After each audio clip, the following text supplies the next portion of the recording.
The climate changes occurring because of excess CO2 in the atmosphere show up in many different ways, few of them beneficial. The heated atmosphere holds more water vapor. That changes the wetness of storms. The heated oceans evaporate more easily, creating more power for large storms.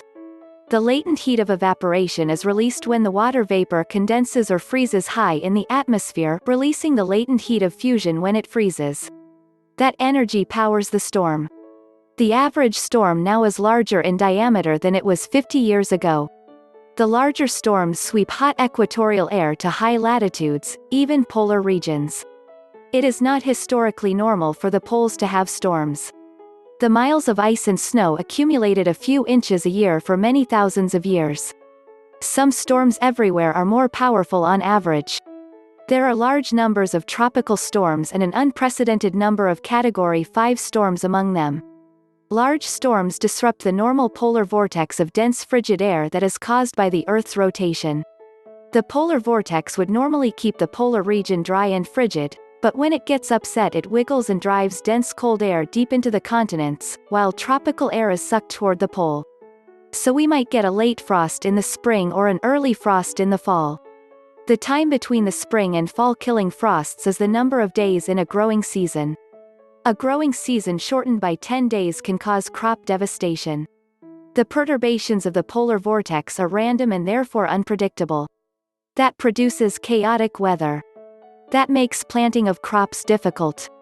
If one waits too long with days that are much too hot in early spring, the ground will be too warm for the seeds to germinate.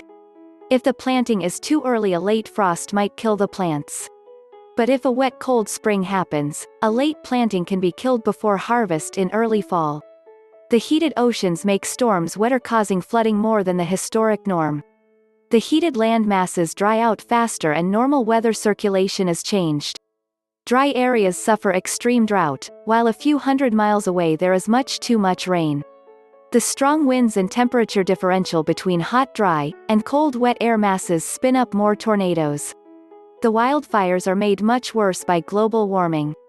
The heated oceans and atmosphere are melting glaciers and polar ice. Ice on land that melts raises sea level.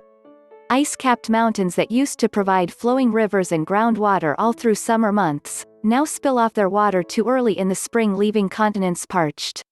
The melting of ice in the Himalayas is making a very dry summer for much of Asia and India. The loss of western mountain glaciers is making the late summer hotter and drier than normal in the U.S. West. Rising sea levels causes larger storm surges and shore erosion. The mid-Atlantic U.S. barrier islands, and areas like Cape Cod, are eroding away faster than they would without global warming. Whole islands in the Pacific are disappearing. Simply warming of the oceans also causes the water to expand, which also raises sea level. There is a dance between melting ice that cools the sea with dense fresh water and a general warming that heats the sea. That change in the density and temperature of the oceans will change the normal sea currents. Those currents drive the tropical storms, and also keep Europe from being much colder. The oceans are changing in both temperature and pH. Much of the excess CO2 dissolves in water to form weak carbonic acid. Shellfish require a slightly basic ocean to survive with strong, healthy shells. The lowering of pH is probably one of the changes that is causing reefs to die, and shellfish to struggle for survival. The climate change will affect our weather, our living space, our fresh water supply, and our food supply. Biological systems are affected in many ways. Pests move to cooler climates. Equatorial diseases carried ticks and mosquitoes are advancing toward temperate regions where the vectors could not survive winters until warming. Animals flee to the cooler areas, but the plant foods that they eat cannot move as fast as they can. Moose that have no preening behaviors are now attacked by ticks. They can only move so far north before their food supply dwindles, but the ticks still don't die in -40-degree weather, which now rarely happens even far north. Some moose shot for sport have been found to have hundreds of thousands of live ticks. The emaciation from blood loss contributes to the lack of food to make them weak and dying. Various bark beetles and borers are attacking thousand-year-old tree stands. They also attack stands of maple in our area, threatening a multi-billion-dollar industry.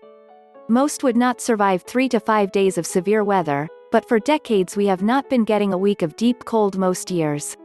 Prior to 1980 a week of 30°F was not uncommon where I live.